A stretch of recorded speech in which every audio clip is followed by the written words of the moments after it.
उसकी आंखों में भरे गुस्से को देखकर किसी भी अनजान आदमी को शक होता कि आखिर सिमरन ने रिद्धिमा के साथ ऐसा क्या बुरा किया है जो वो इसको इतना नापसंद करती थी। रिद्धिमा को अपने बचपन की सारी बातें याद आ गई। उसे याद आ गया कि किस तरह बचपन में वो सिमरन को बेहद पसंद किया करती थी, जैसे कि हर छोटी बहन करती है। रिद्धिमा भी सारा दिन सिमरन के आगे पीछे घूमा करती थी। रिद्धिमा सिमरन को एक कुत्ते की पिल्ले की तरह फॉलो किया करती थी। शुरुआत में तो दोनों बहनें एक दूसरे के साथ खूब खेला करती थी, लेकिन जब से रिद्धिमा ने अपनी माँ को सिमरन की माँ के सामने उसकी माफी के लिए गिड़गिड़ाते हुए देखा, तब से सब कुछ बदल गया। लेकिन क्या सच में रिद्धिमा की माँ को अपने किए के लिए पछतावा था? नहीं, बिल्कुल नहीं। ये सब कपूर खानदान को दिखाने के लिए पछतावे का एक दिखावा था। ये सब रिद्धिमा की माँ की एक चाल थी। उसने ये सब पूरे परिवार की सिंपैथी और विश्वास पाने के लिए किया, और खास करके दादी माँ की नजरों में अच्छा बनने के लिए। हालांकि 8 साल की कच्ची उम्र में रिद्धिमा के लिए ये सब समझ पाना बहुत मुश्किल था। ये सब कुछ सिमरन के दादाजी के जन्मदिन के दिन हुआ था। मिसेस कपूर ने सिमरन की माँ को एक नशीली दवाई खिला दी थी। उस दवाई की वजह से सिमरन की माँ को वो सब कुछ दिखाई दे रहा था जो कि सच नहीं था। दवाई का असर इतना ज्यादा हो गया था कि सिमरन की माँ बेहोश हो गई थी। दवाई के नशे में सिमरन की माँ इतनी चूर थी कि गलती से उसका पैर तालाब में चला गया, और सहारे के लिए उसने एक गेस्ट का हाथ पकड़ लिया और अपने साथ उस गेस्ट को भी लेकर उस तालाब में गिर गई। इस बात से कपूर खानदान की काफी बदनामी हुई। जब अगले दिन सिमरन की माँ को होश आया तो वो सिमरन की दादी माँ से मिली और उसने उन्हें बताया कि किसी ने उसे नशीली दवाइयां दे दी थी। इसके ऊपर से सिमरन ने भी बताया कि उसने मिसेस कपूर की नौकरानी को संदेहजनक अवस्था में अपने बाथरूम में देखा था। दादी माँ ने तुरंत ही अपने आदमियों को सिमरन की माँ के कमरे की छानबीन करने के लिए कहा। जब उन्होंने पूरा कमरा तलाशा तो उन्हें पता चला कि किसी ने सिमरन की माँ की विटामिन की गोलियां बदलकर उनकी जगह एक नशीली दवाई रख दी थी, और इस तरह सिमरन और उसकी माँ की बातें सच साबित हुई। इस बात से दादी माँ बहुत नाराज हुई और उन्होंने मिसेस कपूर को इसकी सजा दी। दादी माँ ने कहा कि मिसेस कपूर को 1 महीने तक रोज उनके पूर्वजों के लिए अपने हाथों से प्रसाद बनाना होगा, और यही नहीं, उन्हें उस प्रसाद को उनके पारिवारिक मंदिर में जाकर चढ़ाना होगा।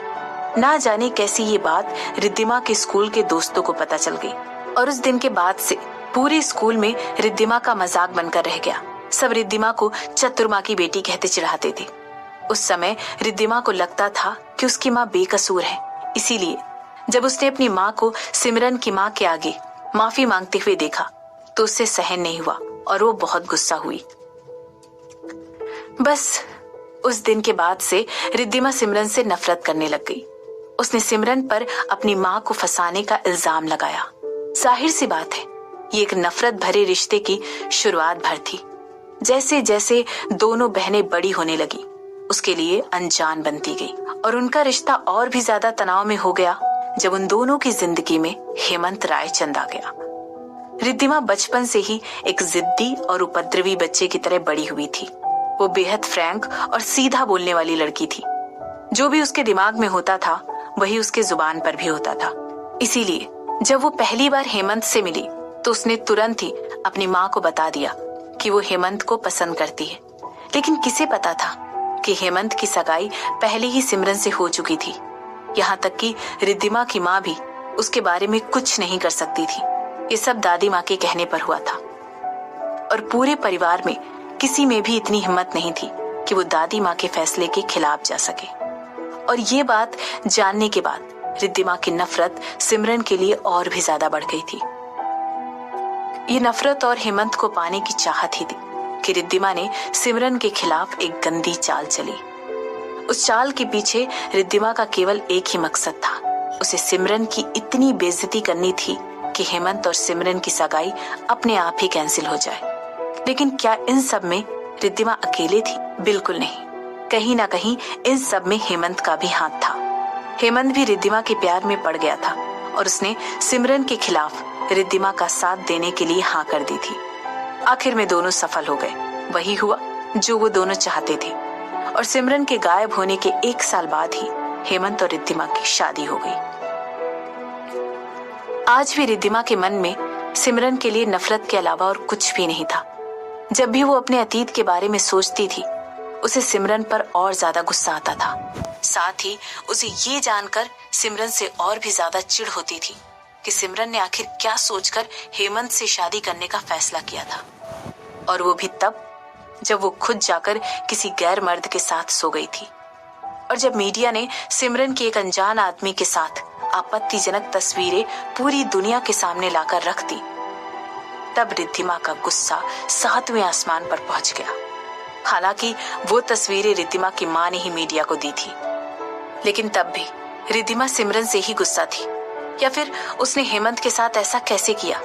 उसने कैसे सोचा कि वो हेमंत को धोखा देगी? उसकी वजह से कपूर खानदान की पूरी दुनिया के सामने कितनी बेइज्जती हुई है। रिद्धिमा को सिमरन से मिलने के लिए बड़ी बेसब्री हो रही थी।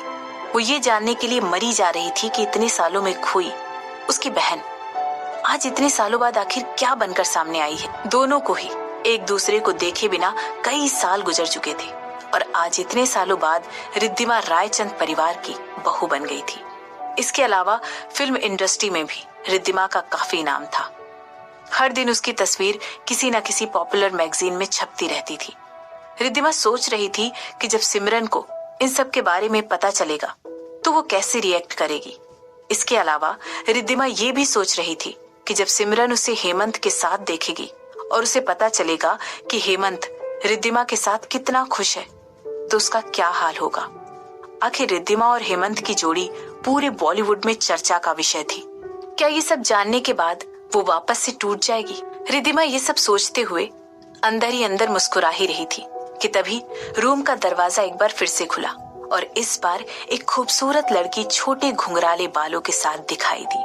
उसकी आंखों में एक अलग ही चमक थी और उसकी मुस्कुराहट इतनी आकर्षक थी कि वो उसके छोटे चेहरे को और भी खूबसूरत बना रही थी। जैसे ही वो रिद्धिमा के सामने वाली सीट पर जाकर बैठी, उसे देखते ही रिद्धिमा का मुंह बन गया।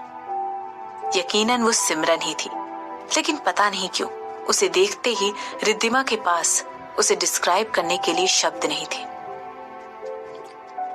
न जाने क्यों, पर सिमरन की मुस्कुराहट उस कमरे में बैठे हर इंसान को सता रही थी और रिद्धिमा भी उनमें से एक ही थी। आखिर तुमने फिर से अपना चेहरा दिखाने की हिम्मत कर दी, मिस्टर कपूर ने अपने पुराने नाराजगी वाले अंदाज में कहा। अगर मैं नहीं आती तो दादी माँ की प्रॉपर्टी का क्या होता? सिमरन ने मिस्टर कपूर की बात का जवाब देते हुए कहा। मिस्टर कपूर के चेहरे की हवाइयां उड़ते हुए देखकर सिमरन की मुस्कान और बड़ी हो गई। लेकिन अगर आप चाहते हैं तो मैं अभी यहां से चली जाती हूँ, सिमरन ने कहा। बहुत हो गया, मिस्टर कपूर ने अपनी भारी आवाज में कहा। ऐसा कहते हुए ऐसा लग रहा था जैसे मिस्टर कपूर का ब्लड प्रेशर बढ़ गया हो। सिमरन ने आज तक इतनी ऊंची आवाज और इतने बदतमीजी भरे अंदाज में कभी मिस्टर कपूर से बात नहीं की थी। तो क्या इतने साल बाहर रहकर तुमने यही सब सीखा है? क्या तुम्हारा फर्ज नहीं बनता था कि तुम हमें बताओ कि तुम जिंदा भी हो या नहीं? क्या तुमने ये भी बताना जरूरी नहीं समझा कि तुम ठीक हो? हम लोग इतने सालों तक तुम्हारे लिए बेवजह ही फिक्र करते रहे, जबकि तुम कहीं और बड़े आराम से रह रही थी। मिस्टर कपूर ने सिमरन से कहा। सुनिए, प्लीज शांत हो जाइए। मिसेस कपूर ने तुरंत उठकर मिस्टर कपूर का हाथ पकड़कर उसे दबाते हुए कहा। इसके बाद उसने सिमरन की तरफ देखते हुए कहा, तुरंत माफी मांगो अपने पिता से। मुझे पता है जो कुछ भी तुम्हारे और तुम्हारी माँ के साथ हुआ था, उसकी वजह से तुम मुझसे बेहद नफरत करती हो। जो कुछ भी 7 साल पहले हुआ था उन सब में मेरी गलती है, लेकिन उसकी वजह से तुम्हारा अपने पिता से इस तरह बात करना बिल्कुल गलत है। माफी मांगू? सिमरन ने अपनी आंखें बड़ी करते हुए कहा। माफी? किसके पिता से? तुम? मिसेस कपूर सिमरन की बात का जवाब दे रही थी कि उन्हें वकील के अपना गला साफ करने की आवाज सुनाई दी। कमरे में मौजूद हर इंसान चुप हो गया और वकील की तरफ देखने लग गया। मुझे माफ कीजिएगा, मैं आप सबको बीच में रोक रही हूँ, लेकिन आज हम जिस काम के लिए यहाँ पर इकट्ठा हुए हैं, मुझे लगता है पहले उसे कर लेना चाहिए। तो मैं आप सबको फिर से याद दिलाना चाहती हूँ कि हम सब यहाँ स्वर्गवासी दादी माँ की वसीयत पढ़ने के लिए इकट्ठा हुए हैं। लेकिन शुरू करने से पहले मैं आप सबसे थोड़ा शांत रहने के लिए कह रही हूँ, ताकि मैं उनकी वसीयत बिना किसी डिस्टरबेंस के आप सबको पढ़कर सुना सकूं। वकील ने सबको शांत करते हुए कहा। इसके बाद जब वकील ने देखा कि सब लोग शांत होकर उसकी बात ध्यान से सुन रहे हैं, तो उसने आगे कहा, स्वर्गवासी दादी माँ की आखिरी वसीयत पढ़ने के बाद मैं स्वर्गवासी दादी जी का आखिरी खत भी आप सबके सामने पढ़ लूंगी। मैं अब शुरू करने जा रही हूँ। वकील ने अपने गले को साफ करते हुए कहा, मैं शीला कपूर उदयपुर से अपने पूरे होशो हवास में ये कहना चाहती हूँ कि ये मेरी आखिरी वसीयत है। मेरी ये आखिरी वसीयत मेरी पोती सिमरन की मौजूदगी में ही पढ़ी जानी चाहिए। सबसे पहले मैं अपनी पोती सिमरन को अपनी पुरानी बुक्स का कलेक्शन देना चाहती